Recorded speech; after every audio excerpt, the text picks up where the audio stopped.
smugness, anger, I'm pretty sure and smugness isn't an butthurt. emotion. I'm pretty sure smugness isn't an emotion. And you're never sad? It is for me. Are you never sad, Floyd? Never, I ever? never.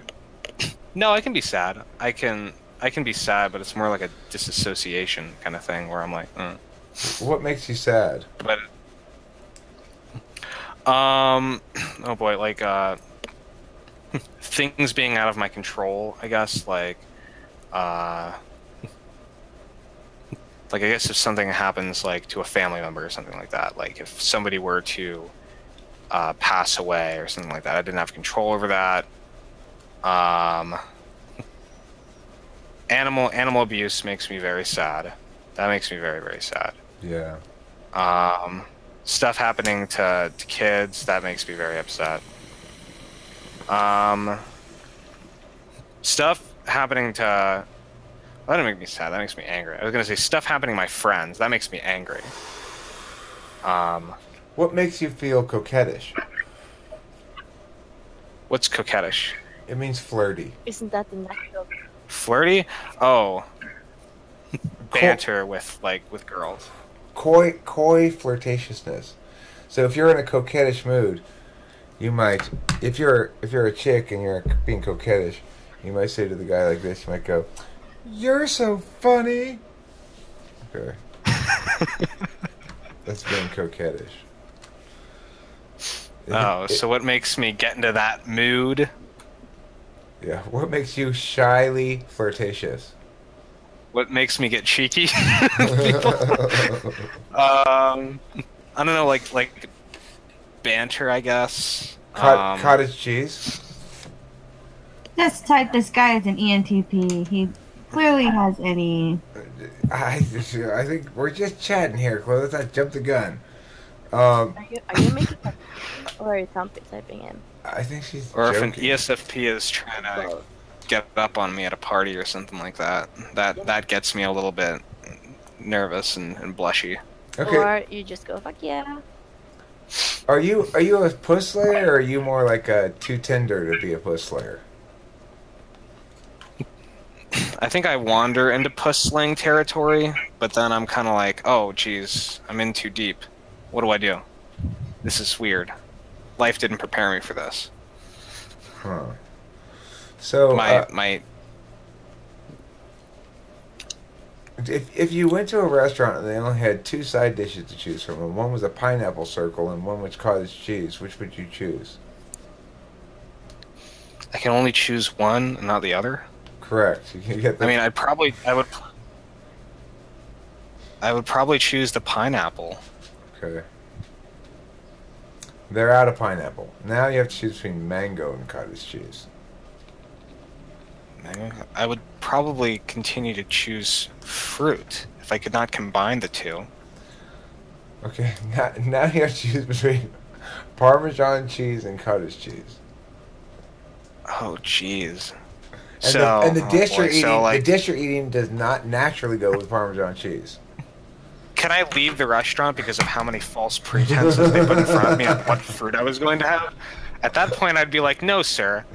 You offered me 2 whopping dishes of fruit, and now it's been torn down to cheese, and I am lactose intolerant. No, you can't leave the restaurant because look, you've wandered into this town after a very long journey, and it's the only restaurant open, and you guys are starving. You're absolutely starving. Oh boy. So what's it gonna be? I guess I would.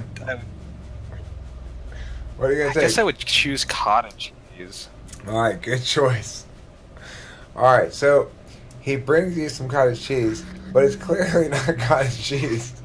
It's just milk that's been left out until it gets old and spoiled, and it smells really bad. And so he's like, "Here's your cottage cheese.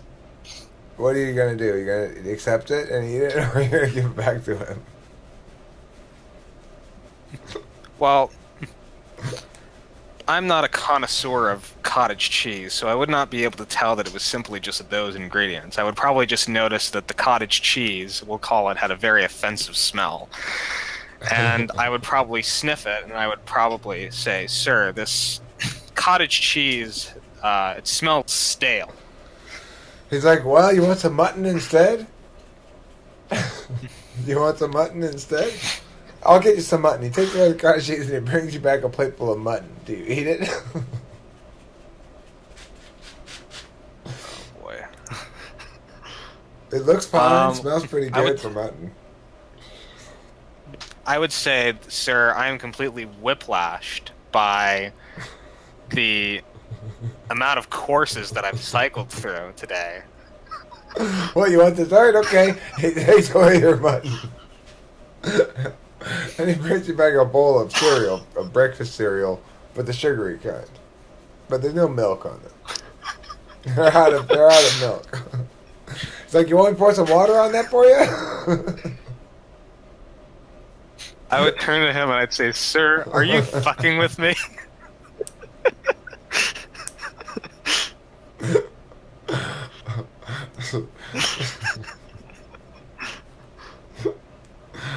I guess at that point I would say, well, if you could take the water that you were going to put in aforementioned cereal and put it into a glass and serve it next to the bowl of cereal, I suppose that could suffice as a slightly nutritious snack with the benefit of H2O for my long, long journey. It's a cereal moistener. You see, you need one of those. You can't eat cereal dry. Then I would say, then go ahead and moisten it by spritzing it with a canister of water. And, no, he points to a sign on the wall. It says, "No dry or spritzed cereal allowed." Then I would say, "Sir..." Did you see the sign?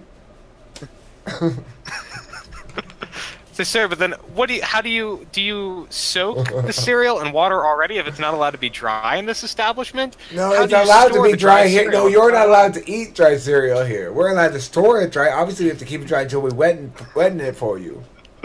Obviously. Now, would you like it with cold water or hot water? Oh, boy. I would ask them to run the water, because it can still be moist. It doesn't necessarily have to be submerged. I would ask them to run water through a strainer over the cereal, so I could still get my water coming through the other end.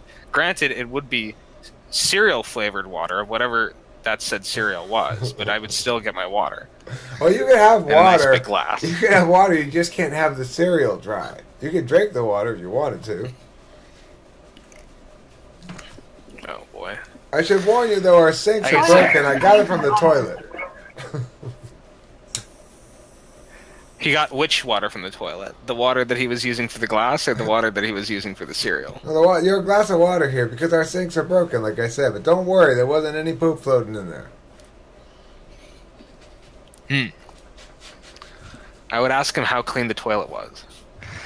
Well, you know, cleaner than the worst, less clean than the best. Eric, you know that I would have already walked out of this place. But you see, they're having a contest, and they say if you once you finish your meal, you can buy a raffle ticket, and the winner ever gets to go on a hot air balloon ride. And your friend is really, really, really, really wants to win this contest. I had no idea that I was with somebody. Yeah, her name's Jenny. You met her in Portland when you were traveling across country one day, and for some reason you took her in your car with you, and now you realize since then she's dumb as shit. All right, she's this pigeon-toed, vacant-eyed, large-breasted, blonde-haired girl. Okay, so and she really wants to go on the hot air balloon, but they're not giving. You can't buy a ride for the hot air balloon. The only way you can win it is through this contest in this restaurant. So that's why you're there still. That's why. Oh, you guys are interested in the hot air balloon, I see. I saw you guys looking at it outside. It's parked outside the restaurant, by the way, the hot air balloon. And your chick, Jenny, is looking at it. I would guess out of how many people, I guess? Like, would it be how many meals? Do I get a raffle ticket for each said bowl of cereal I finish?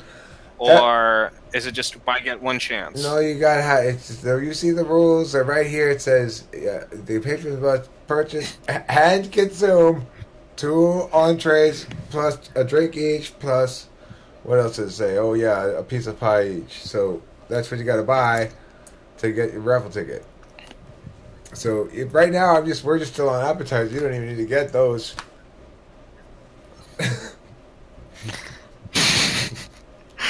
So, please, Floyd, please. Sir, if this is the meal, the entrees that you're serving, what is the pie made of? It's rhubarb pie. I don't know if a lot of people don't really like rhubarb pie, but it's the best rhubarb pie in the county. Granted, it's the only rhubarb pie in the county, but still. We import the Out of rhubarb. how many people are in the raffle? So far, it's just Stu and Judy, and that's it. I think we don't get a lot of business around here. I can see why, sir. And I would say, well, will my young lady friend here also be eligible for a ticket if she finishes her meal? Oh yes, you get 2 raffle tickets because each of you were here. It's really the deal is you got to buy 1 full meal with all that stuff because the 2 of you, you got to buy 2 of them. So yeah. She looks like a big eater too. You should get her maybe an extra 1. Yeah, I'm a big eater, says Jenny. I'm hungry. I would agree, and I would buy meals for both of us, and I would place a lot of my meals over in her, and I would say, go ahead and take this and eat it, while he's not looking. Are you sure? This is good. What is this? Oatmeal? I don't know, sweetie. If you like it, just go ahead and keep eating it. Okay, so you get the raffle tickets and you win the raffle. Now, do you go on the hot air balloon or not? The same guy who runs the restaurant is running the hot air balloon. Hi, baby. What'd you bring for me? You brought me the fire map gas flames of yellow's truth.